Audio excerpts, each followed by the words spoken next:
வெளிநாட்டு அலுவல்கள், வெளிநாட்டு வேலைவாய்ப்பு மற்றும் சுற்றுலாத்துறை அமைச்சு மத்திய கிழக்கில் மோசமடைந்து வரும் பாதுகாப்பு நிலைமையை உன்னிப்பாக கண்காணித்து வருகின்றது. இப்பிராந்தியத்தில் வசிக்கும் மற்றும் பணிபுரியும் சுமார் 1 மில்லியன் இலங்கையர்களின் பாதுகாப்பு மற்றும் நல்வாழ்வு அரசாங்கத்தின் மிக உயர்ந்த முன்னுரிமையாக உள்ளது.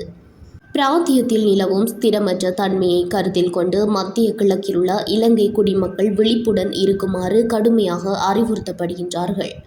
அவ்வாறான அறிவுறுத்தல்களாக நம்பகமான உள்ளூர் ஊடகங்கள் மற்றும் ஏற்பாடு செய்யும் நாட்டின் உத்தியோகபூர்வ அறிவிப்புகளை கண்காணிக்கவும், அத்தியாவசியமற்ற பயணம் மற்றும் பாரியளவிலான பொதுக்கூட்டங்களை தவிர்க்கவும், அருகாமையில் உள்ள இலங்கை இராஜதந்திர தூதரகத்துடன் தொடர்ந்து தொடர்பில் இருக்கவும், எல்லா நேரங்களிலும் கைபேசிகளை முழுமையாக வலுவூட்டி வைத்திருக்கவும், செல்லுபடியாகும் அடையாள ஆவணங்களை எடுத்துச் செல்லவும், சேவை தேவைப்படும் இடங்களில் உதவி வழங்க பிராந்தியத்தில் உள்ள அனைத்து இலங்கை இராஜதந்திர தூதரகங்களும் 24 மணி நேர அவசர முழுநேர தொடர்பிலக்கங்களை செயற்பாட்டில் ஈடுபடுத்தியுள்ளன.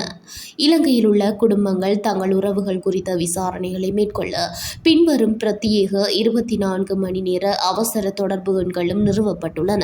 அமைச்சு தொடர்ந்து நிலைமையை கண்காணித்து தேவைக்கேற்ப மேலதிக இற்றைப்படுத்தல்களை வெளியிடும் என்றும் வெளிநாட்டு அலுவல்கள், வெளிநாட்டு வேலைவாய்ப்பு மற்றும் சுற்றுலா அமைச்சு தமது கடிதத்தில் குறிப்பிடப்பட்டுள்ளது.